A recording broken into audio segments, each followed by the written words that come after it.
오늘 함께 하실 성경은 에베소서 4장 17절에서 24절까지입니다. 교독하겠습니다. 그러므로 내가 이것을 말하며 주 안에서 증거하노니 이제부터는 이방인이 그 마음에 허망한 것으로 행함같이 너희는 행하지 말라.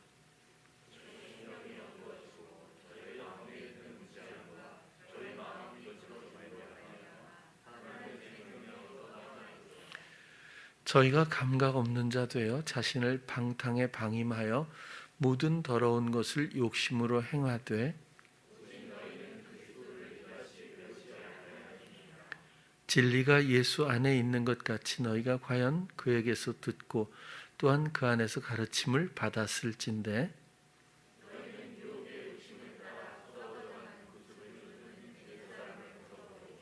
오직 심령으로 새롭게 되어 하나님을 따라 의와 진리의 거룩함으로 지으심을 받은 새 사람을 입으라. 아멘. 오늘은 진정한 변화라고 하는 제목을 가지고 함께 또 복음을 나누도록 하겠습니다.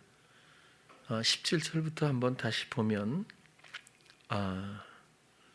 그러므로 내가 이것을 말하며 주 안에서 증거하노니, 특별히 이 부분이 그대로 직역을 해석을 해놓은 걸 보면 내가 이것을 말한다. 그리고 내가 주 안에서 증언한다. 다시 말해서 우리가 주목해 볼 만한 내용은 바울이 이야기하는 것은 그저 어떤 지식적인 것이나 아니면 사실적인 문제들을 그렇게 표현하고 있는 것이 아니라 내가 이것을 말하는데 내가 주 안에서 이것이 증언하는 것이다 라고 이렇게 이야기하고 있어요. 그냥 이전의 일들을 증언하는 것이 아니라 내가 주님 안에서 증언한다. 주님과의 관계를 우리가 짐작해 볼 수 있죠. 대단히 중요한 복음의 어떤 원리라고 생각을 하고요. 또 이 증언이라고 하는 이 단어 아시겠지만 말티스라고 하는 어떤 이 단어에서부터 파생된 이 증언, 증인이 이제 말티스, 이 말은 순교자라는 뜻이라고 해요.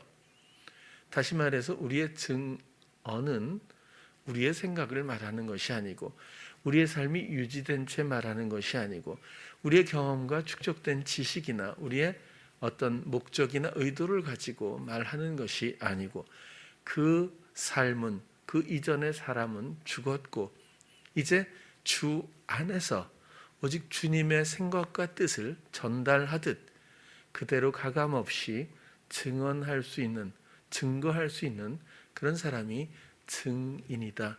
그는 또 다른 말로 순교자다 이렇게 말할 수도 있겠습니다.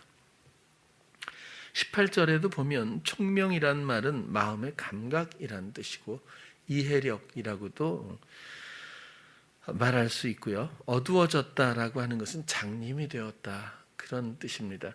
그러면 감각, 마음의 감각에 장님이 되었다. 결국 마음에서 보지 못한다는 거죠. 보지 못하면 아무것도 상상할 수도 없을 거예요. 저도 보이지 않는 세계를 경험하지 못해서 잘 모르겠지만 전혀 처음부터 보지 못한다면 모든 것들이 모든 사실적인 어떤 모습에 접근하기가 너무 어려울 것 같아요. 어쨌든 어두워졌다라고 하는 것은 마음의 감각, 이것이 장님이 되고 말았다 이런 그런 의미이고요. 무지는 그냥 무엇을 단순히 모른다는 것보다는 당연히 영적인 무지이고 하나님을 알지 못하는 것이죠.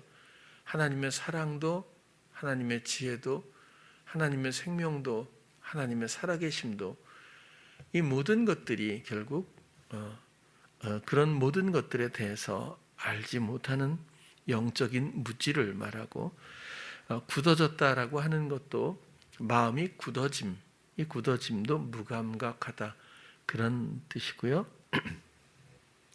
결국에는 하나님의 생명에서 떠나 있다고 하는 그 내용이 지금 보면 마음의 감각에 장님이 되고 또 하나님을 알지 못하고 마음의 감각도 무감각한 것, 그것으로 말미암아 하나님의 생명에서 떠나 있게 되었다, 그런 거죠.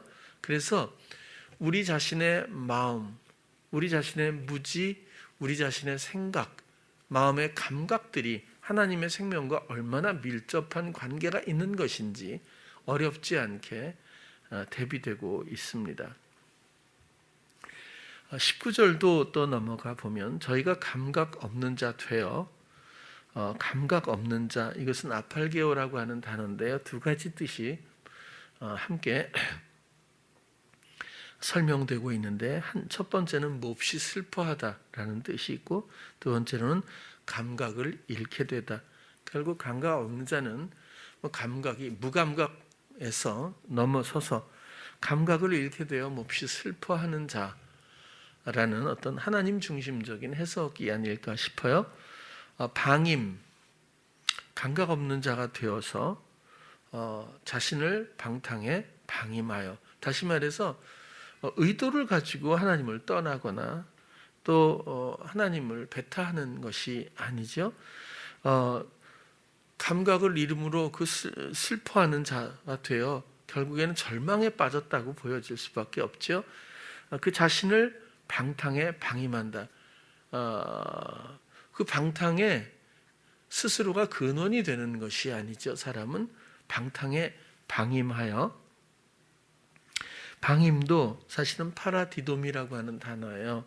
이 단어는 여러분들이 또 기억하실 것으로 보여지지만 하나님이 예수님을 세상에 내어주었다 할 때 파라디돔이잖아요. 내어주다, 그런 뜻이거든요.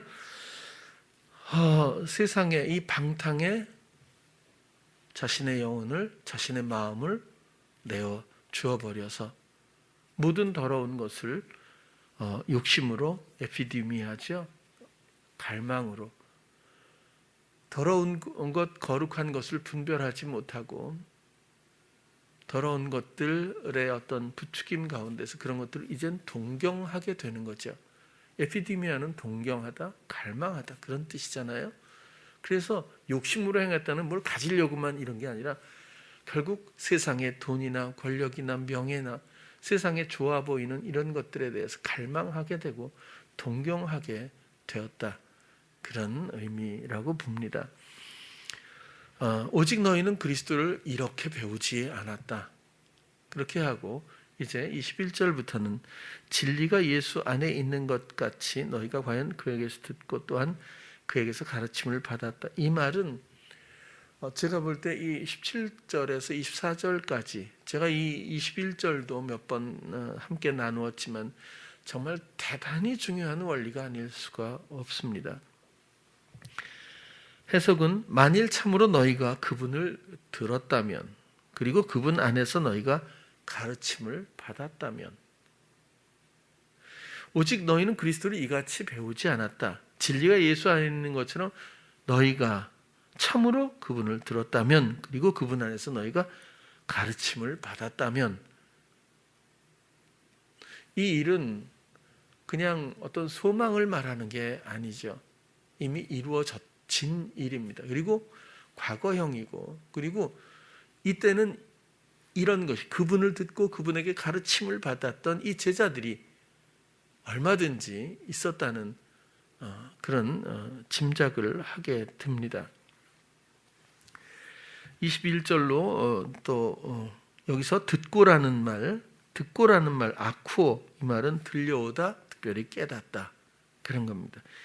주님에 대한 감각으로 말미암아, 그러니까 우리는 단순하게 소리를 그냥 들으려고만 하겠지만 사실은 들려오는 것이 맞죠. 들려오는 것. 그리고 이것은 어떤 면에서는 소리로만 국한하지 않고 깨닫는 원리로도 우리가 이해할 수가 있겠습니다. 22절 보면 그렇게 주님을 듣고 주님 안에서 가르침을 받았을진데 라고 말한 후에 너희는 유혹의 욕심을 따라 썩어져가는 구습을 쫓는 옛사람을 벗어버리고. 참 익숙하죠?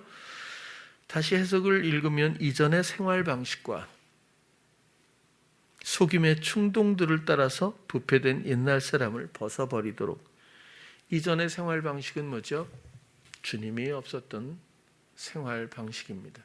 내가 주장했던 생활 방식입니다. 그러나 그것은 내가 결코 주인이 될 수 없는데 속임의 충동 등을 따라서 그렇게 굴종했던 그런 옛날 삶의 방식입니다. 그렇게 썩어진 부패된 옛날 사람을 벗어버리도록. 여기서 구습이라는 말, 썩어져가는 구습, 오래된 습관이죠. 이 구습이라고 하는 단어도 찾아보면 이전의 대화 이런 뜻입니다. 유혹에 갈망하고 동경하는 그런 상황이 되어버렸는데 그 갈망을 따라서 이제 썩어져가는 그 부패된 이런 이전의 대화, 그것에 의해서 살아갔던 옛사람의 그 삶들을 이젠 벗어버려라. 벗어버리고라는 뜻도 보면 집어치우다 라는 뜻입니다. 단호하게 이 경계를 정리해야 합니다. 23절에도 오직 심령으로 새롭게 되어 심령, 마음이고 영이잖아요. 심이라고 하는 건 누스라고 하는 단어인데 이것은 감각이라는 뜻입니다. 그리고 영은 푸니마, 이것은 여러 의미로 많이 쓰였죠. 뭐 호흡, 숨도 있지만 사실 여기선 나의 영 그리고 성령 이런 영적인 존재감에 대한 해석이 맞지 않을까 싶어요. 다시 말해서 우리 안에 성령이 계시고 우리의 영이 성령을 감각하는 그 새로운 관계로 말미암은 새로운 삶, 새로운 존재감, 새로운 감각들, 이런 것들이 결국 심령으로 새롭게 되는 것이겠죠. 하나님을 따라 의와 진리의 거룩함으로 지으심을 받은 새 사람을 입으라. 그리고 의로움과 진리의 거룩함 가운데서 창조되었던 하나님을 따르는 자인 새 사람을 옷 입도록 이렇게 되어 있습니다. 하나님을 따라 새 사람을 하나님을 따르는 자인. 자, 그러면 하나님을 따르는 자의 의로움과 진리의 거룩함. 이 의로움은 사람으로부터 발견될 수 있는 것이 아니라고 했죠. 이전의 생활 방식을 끊어내고 집어치우고 그분을 듣고 그분의 가르침에 따라 인도를 받기 시작하면 거기서 파생되는 모든 것들이 그리스도의 의이죠. 그리고 진리, 말씀으로 말미암아 그분의 말씀의 거룩함이 나타나게 됩니다.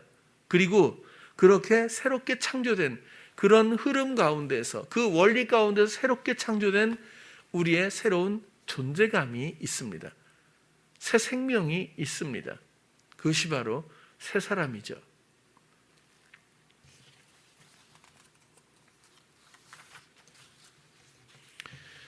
성경은 옛사람과 새사람 이렇게 이전의 생활 방식과 새로운 이런 경계에 대해서 수없이 이야기하고 있습니다.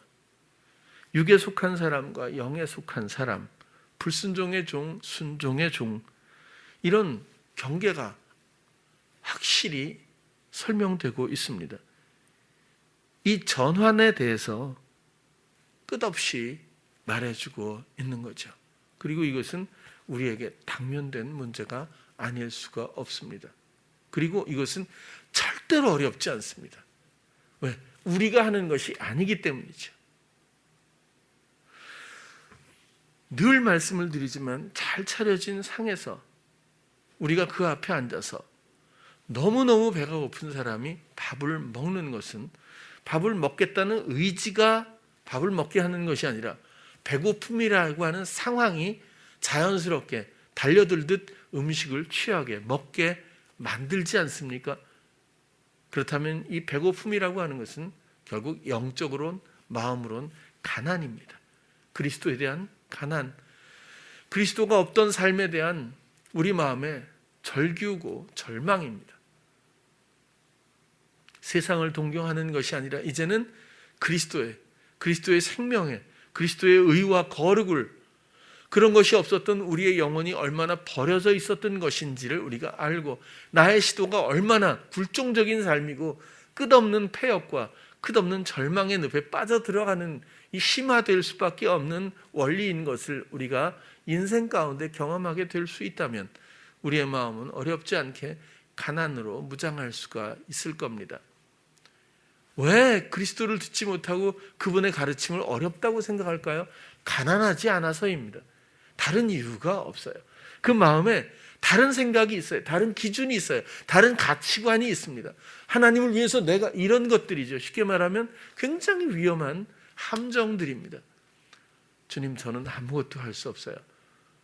내가 움직이고 숨 쉬는 것마저도 나는 당신을 떠나는 그런 어떤 기능일 뿐, 나는 이제 당신 앞에서 아무것도 할 수 없고 해서도 안 됩니다.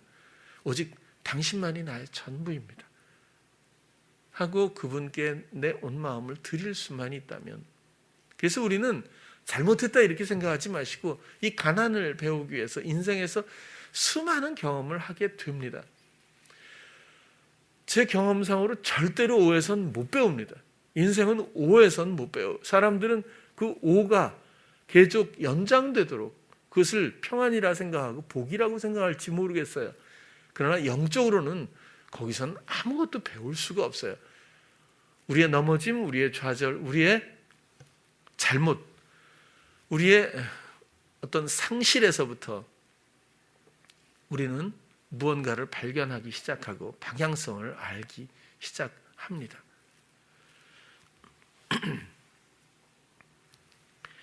우리는 참으로 그분을 듣고 배웠는지, 혹은 이전의 생활 방식과 속임의 충동들을 정리했는지, 이런 것들은 우리가 그냥 지나갈 수 없는 문제가 아닐까 생각해요. 우리에게 이런 영적 변화는 피할 수 없는 당면 과제겠죠. 세상에는 분명히 두 가지 세계가 존재하지 않습니까? 세상은 끝없이 옳고 그름이라고 하는 헛된 기준을 가지고 오른쪽으로 선택하도록 우리를 이끌어주고 있어요. 좋은 것과 나쁜 것들을 설정해 놓고 헛된 좋은 것으로 우리의 마음을 갈망하게 할 수도 있습니다. 그러나 원래 모든 것들은 허망하고 원래 없는 기준일 수 있어요. 절대적이지 않거든요. 왜 세상에서 잘 사는 나라가 많은데 방글라데시나 이런 나라 사람들이 행복 만족도가 왜 그렇게 높은지 모순이지 않습니까? 우리가 우리를 돌아보면 과연 우리가 아무 일도 없을 때가 진짜 행복할까?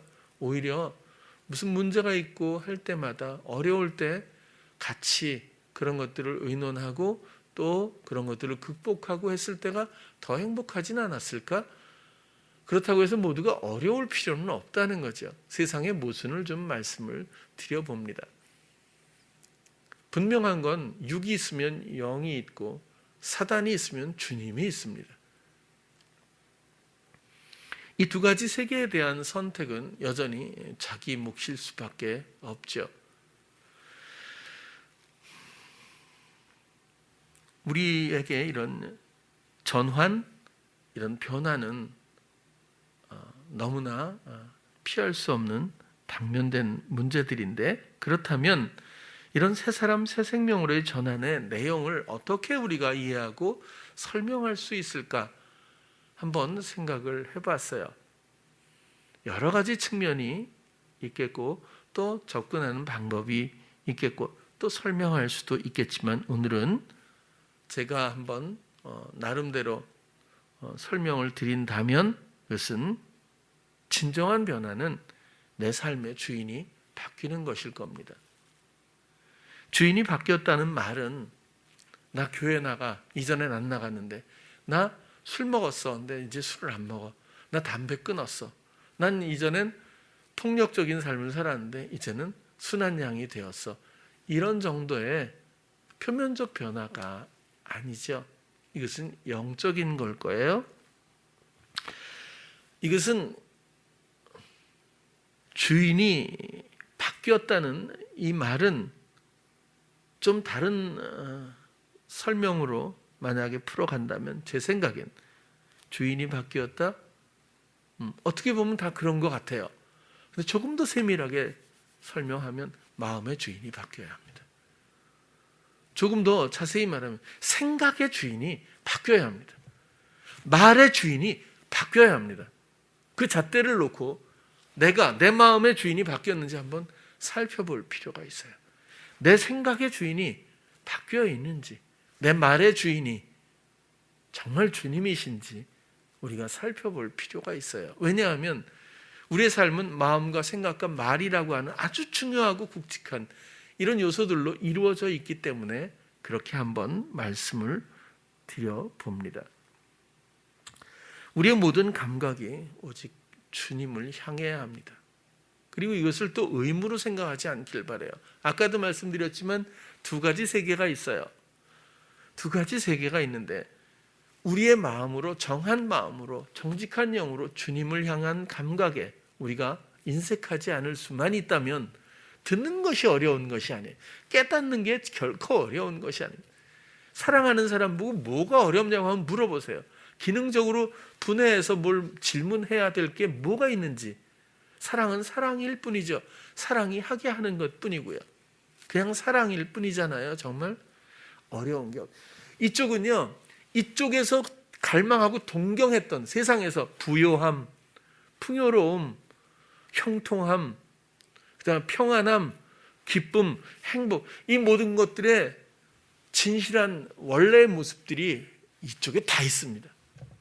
우리는 이쪽에선 그것이 목적되지 않습니다. 이쪽에서는 오직 주님만이 목적이죠. 그 사랑만이 목적입니다.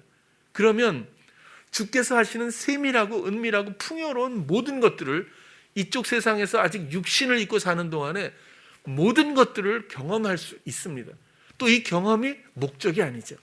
주님이 목적일 뿐입니다. 그러나 주님께 감각을 드리는 만큼 주님이 얼마나 섬세하고 은밀하고 풍요로우신 분인지 얼마나 지혜로우신 분인지 우리는 매 순간 그분을 깨달을 수밖에 없습니다. 그래서 더 주님을 사랑하게 되는 것, 그것이 복음의 목적이 아닐까 생각하게 되는 거죠.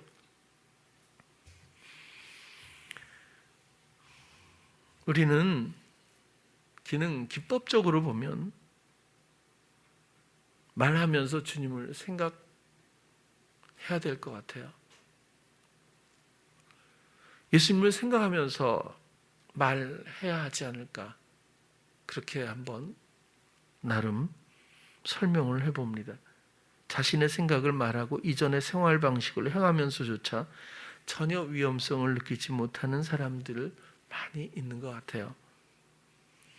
마음의 중요성은 말할 필요가 없겠죠? 왜냐하면 하나님은 우리의 마음을 집으로 삼으셨어요. 집이라고 하는 것은 무슨 주말 농장 이런 거 농막이나 별장이 아니라 하나님이 거주하신다는 겁니다. 하나님은 어디 계셔요? 여기 있다 저기 있다. 내 마음에 집을 삼으셨어요. 하나님이 거주하시는 곳이 내 마음입니다. 내 마음에 거주하시는 그분이 주인이세요. 우리가 외면하거나 무감각한 시험에 빠져 있을 뿐이죠. 우리 마음의 주인은 하나님 뿐입니다. 우리 마음의 중요성은 하나님이 그냥 거주지로서 들어앉아 계시려고만 한다는 이런 얘기를 하는 것이 아니라 우리의 마음을 주장하시기 위해서입니다. 말씀이 우리의 마음의 주인이 되어서 우리의 모든 감각을, 마음의 감각을, 마음에서부터 솟아나는 모든 근원이 되셔서 우리의 삶을 이끄시기 위해서 그 다스림 때문에 우리의 마음 안에 계시겠다고 한 거죠. 우리 아이들을 키울 때도 우리 엄마들 특별히 그리고 아빠들도 그렇고요. 아이는 마음을 키우는 겁니다. 세상의 어떤 흐름이나 요구 또 세상의 세태에 준해서 아이에게 세상인이 되게 하기보다는 아이에게 마음을 성장케 해야 된다는 본래의 영적 의무를 잊지 않았으면 좋겠어요. 마음에서 말하기를 바랍니다. 어린아이 수준이라고 하는 것이 지적 수준을 말하는 것이 아니라 마음의 순수함의 수준을 말하는 겁니다.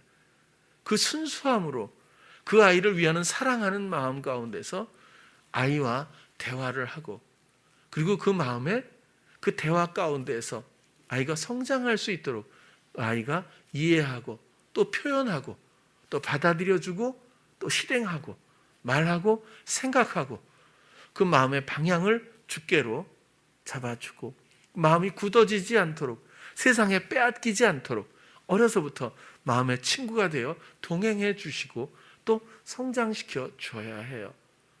그러나 정말 많은 사람들이 보면 이렇게 교회를 다니는 가정이라고 해도 아이들의 마음에 관심을 갖기보다는 그래도 아이가 세상에서 훌륭한 사람이 되도록, 아이가 그래도 영향력 있는 사람이 되도록, 그렇게 해서 하나님께 영광을 돌리는 이런 공식에 더 많이 관심을 갖는 것 같아요. 아이가 하는 모든 것들은 하나님이 예비하시고 하나님의 원하시는 만큼 그 뜻을 행하고 이루는 것뿐이겠죠. 우리는 이 아이가 마음으로 굳어지지 말고 유연한 모든 마음을 오직 주께 드려 친구가 되게 도와줘야 합니다. 내가 먼저 친구가 되고 내가 먼저 아이를 존중하고 그리고 항상 마음의 대화를 잊지 않아야 한다고 생각을 해요.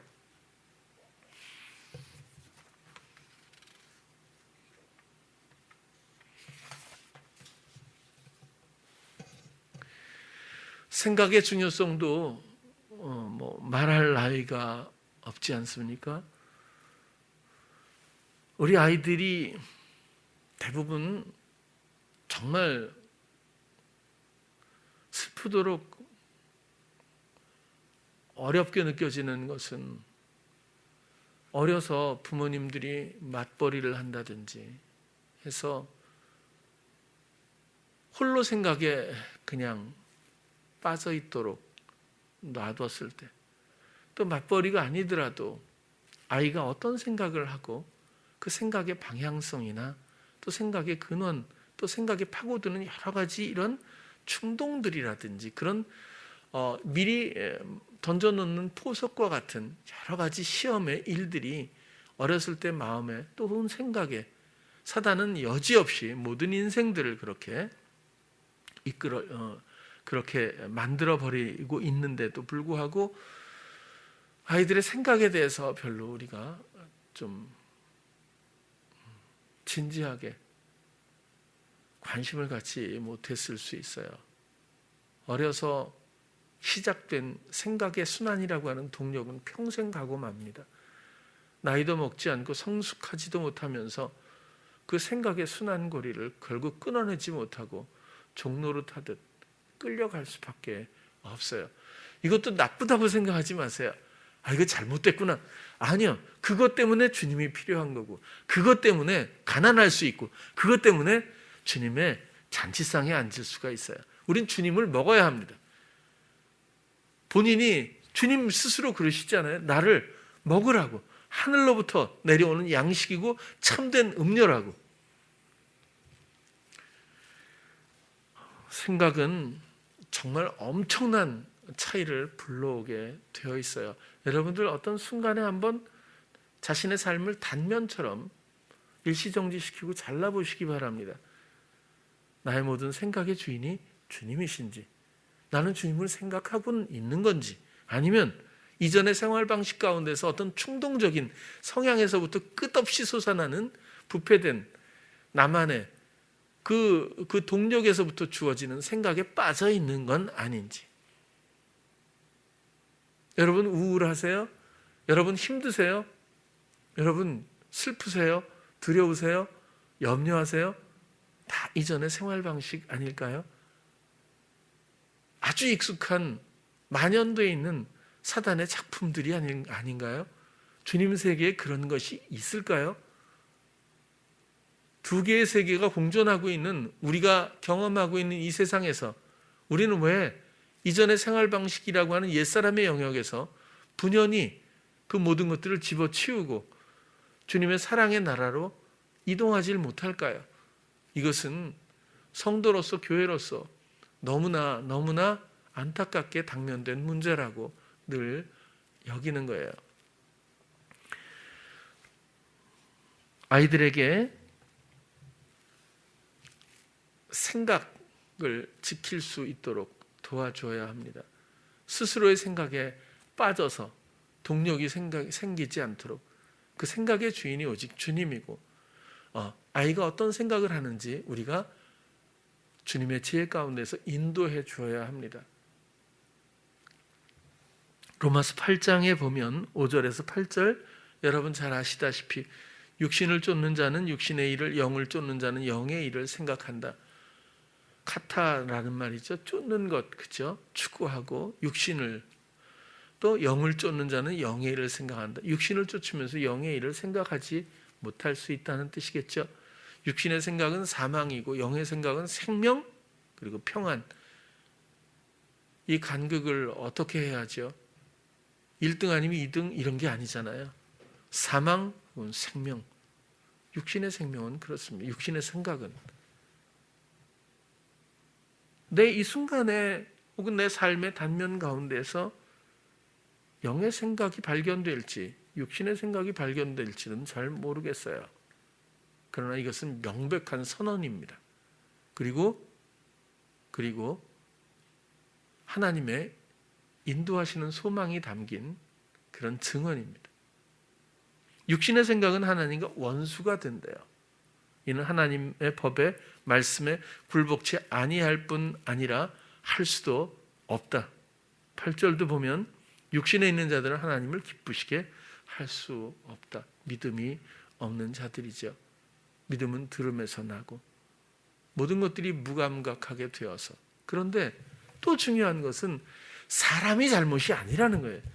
만약 사람이 잘못의 근본이라면 주님은 세상을 이처럼 사랑해서 사람의 모습으로 오지 않았을 거예요. 사람은 그저 악용당하고 유린당하는 것뿐입니다.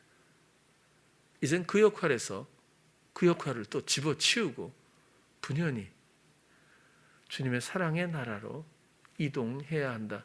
그런 전환이 진정한 변화. 말 또한 얼마나 중요한지 몰라요. 마가의 다락방에서부터 신약은 시작되었다고 봅니다. 예수 그리스도가 물론 십자가로 말미암아 하나님과의 화목의 휘장을 찢고 그리고 모든 것들을 이루셨지만 실제 삶에서 우리에게 다가온 신약의 새로운 시작은 마가의 다락방에서 그리스도의 영이 임하여 그들의 삶을 새롭게 장악했을 때, 주장하기 시작했을 때가 새로운 생명의 문을 열었던 시기라고도 저는 생각을 해봅니다. 그랬을 때 나타났던 현상은 여러분들이 너무 잘 알지요? 그들이 모두가 방언을 또 언어기관을 장악하셔서 주장하셔서 알아들을 수 없는, 의미를 알 수 없는, 성령이 말하게 하시는 대로 하는 그런 기능적인 모습들을 보여주었습니다. 이 말이 얼마나 중요한 건지 우리 살면서 얼마든지 느끼고 역사적으로도 우리는 충분히 그런 교훈들을 갖고 있죠. 이 마가의 다락방을 그저 방언의 은사라고 하는 사건으로만 본다면 본질적으로 하나님의 나라, 하나님의 다스림, 그리고 하나님의 경영, 또 주장자의 주인의 교체, 이런 전환, 이런 중요한 부분들을 간과할 수 있을 것 같아요. 문제는 성령이 사람을 주장하기 시작하는 그 생명의 시간이 문이 열렸다. 이렇게 보여집니다. 하나님은 말씀이시고 그 말씀이 마음의 생각의 입에 있겠다고 약속하셨고 하나님은 그 약속을 지키셨습니다. 엄청난 약속이고 또 그 약속은 여러분들을 향해서 이루어진 약속입니다. 제자들이 언제 변했죠? 마가의 다락방에 성령의 임재 이후에 변했습니다. 예수님이 돌아가실 때 500명, 예수님이 승천하실 때 500명 정도가 봤다고 그래요. 마가의 다락방에서는 120명 정도가 모여서 기도했다고 했고요.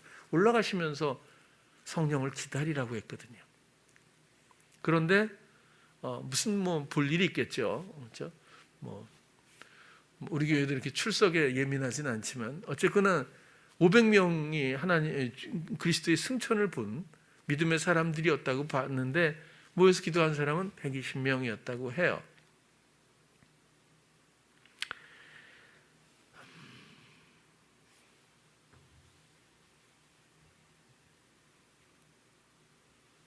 제가 오늘 드리는 이 말씀의 내용은 우리가 뭔가 잘못하고 있다, 잘해야 되겠다 이런 뜻이 전혀 아닙니다. 우리의 인생은 잘하기 위해서 버티는 그런 여정이 아니거든요. 우리는 아무리 애를 써도 잘못할 수밖에 없습니다. 처음부터 잘못하지 않으려고 하는 경직이 나중에 고집으로 표현될 수도 있을 거예요. 착각으로도 남아있을 수도 있을 겁니다. 우리는 잘잘못이 문제가 아니죠. 아버지를 떠난 것이 문제고 우리는 사랑의 아들의 나라로 돌아가야 합니다. 그리고 이 모든 것들을 다시 말하면 내 마음과 내 생각과 내 말을 주장하시는 내 새로운 삶, 의와 거룩을 입게 하시는 재창조된 말씀으로 말미암아 재창조된 새 생명, 그것을 누리게 하시기 위해서 그리스도가 하신 모든 일들, 그것이 복음이라고 또 말씀드릴 수가 있을 거예요. 제가 오래전에 20년 전에 미가엘 선교회를 관계하면서 어떻게 하면 이 학생들이 고등학교를 막 졸업한 학생들을 놓고 어떻게 하면 예수님을 듣고 가르침을 받고 예수님을 누리고 예수님과 동행하고 하는 전환을 이룰 수가 있을까? 어떻게 하면 예수님을 감각하고 경험하게 해줄 수 있을까? 이런 것 때문에 콘서트 훈련을 시작했습니다. 정말 지금 생각해도 어떤 면에서는 어이없고 무모했던 훈련이라고 생각은 들어요. 왜냐하면 누가 작곡을 할 수 있고 누가 작사를 할 수 있고 이거 굉장히 어려운 겁니다. 누가 아무것도 모르는데 6개월 만에 연주를 배워서 콘서트를 할 수 있게 되고 하지도 못하는 노래를 또 해야 되고 그런 과정이었지만 어쨌든 이 학생들을 데리고 기도원에 가서 첫 번째로는 시를 쓰게 하되 주께 집중해라. 그래서 굉장히 어려워하는 학생들도 처음엔 있었어요. 그러나 집중하기 시작하면 재능에 관계없이 거의 실패하지 않고 시를 쓸 수 있었어요. 그리고 그 다음엔 곡을 들어라. 주께서 주시는 마음의 멜로디가 있어. 주님께 집중해봐. 그렇게 해서 또 곡을 쓰게 됩니다. 그걸 편곡을 해서 또 각자 악기를 하나씩 가르쳐 주죠. 어떤 아이는 스틱을 주니까 처음에 거꾸로 잡은 아이도 있었어요. 어떤 아이는 기타를 가르치니까 손가락이 아프다고 포기하려고 하는 애들도 있었죠. 그렇게 해서 지어진 곡을 본인이 콘서트장에서 자기 노래 차례가 되면 자기가 마이크를 잡고 했잖아요. 그렇죠? 그 고백 이후에 이걸 주님 주신 마음의 모든 감각들을 주님께 다시 돌려드리는 것이 찬양입니다. 그리고 이것은 우리의 신앙생활 가운데서 대단히 중요한 기본적인 원리죠. 우리가 살면서 순간 주께 묻고 주께 듣고 주께 가르침을 받고 깨닫는 모든 것들로 말미암아 우리는 그것들을 순종으로 실행하며 주님이 주인 되심을 인정하고 모든 기쁨의 소산들, 그 결과들을, 그 영광들을 오직 주께 다시 돌려드립니다. 주님과의 이런 관계의 순환이 새 생명의 아주 소중한 원리라고 생각해요. 이전의 삶은 내 생각, 성향에서부터 부추기는 충동의 생각들이 늘 있거든요. 그런 것들이 솟아나듯이 하는 그것을 내가 마음에 먹고 그것대로 말하고 행하고 추구하고 또 거기서 또 심화되는 여러 가지 부산물 가운데 또 힘들어하면서 또 충동적으로 마음에서 생각에서 성향에서 익숙해져 버린 그 생각을 또 듣고 말하고 추구하고 하면서 점점 더 심화되어 가는 사망으로 끌려갈 수밖에 없는 삶, 이전의 삶이고 옛사람이죠.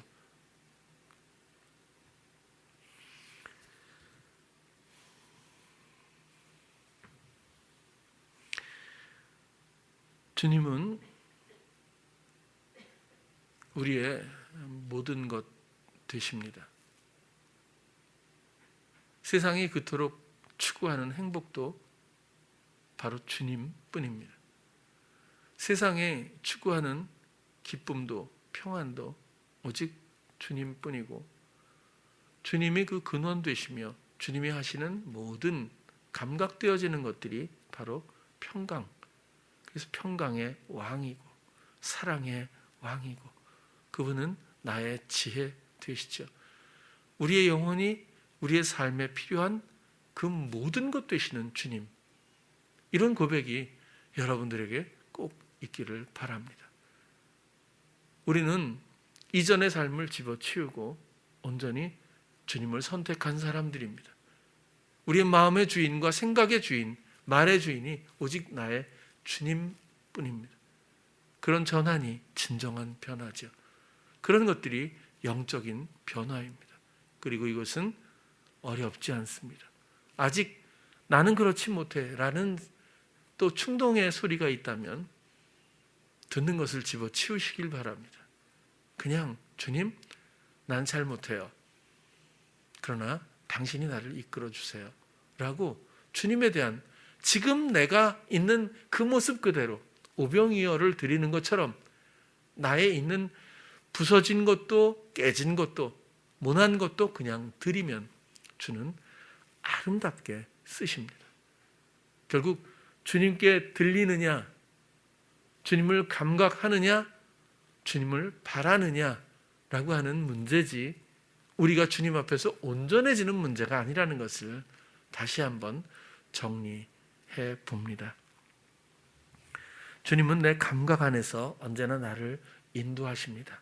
말하기를 더디하고 말할 때 주님을 생각하고 또 주님을 생각하며 말하면 본인의 마음이 얼마나 기뻐지는지, 주님의 지혜를 말하는 그 역할이 얼마나 아름다운지 그 주님의 삶을 내가 경험하며 살 수 있게 될 것입니다.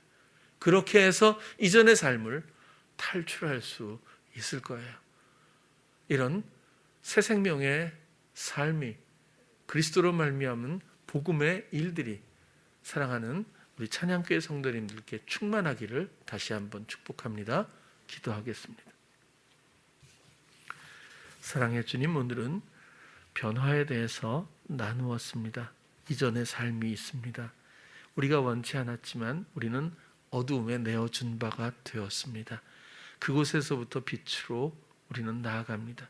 죄에서부터 의로, 더러움에서부터 거룩함으로 우리는 그렇게 건져냄을 갈망하며 구원을 소망하며 주께로 나아갑니다. 주님, 이제는 이전의 모든 삶들을 다 내어버리고 오직 마음과 생각과 말과 행실에서 새롭게 되어 주님만을 의지하고 순종을 기뻐하는 믿음이 있게 되기를 원합니다. 주님, 우리 사랑하는 성도님들을 주께서 주장해 주셔서 주님의 귀하고 아름다운 이루신 모든 것들로 말미암아 늘 충만케 해 주시옵소서. 예수님 이름으로 기도드렸습니다.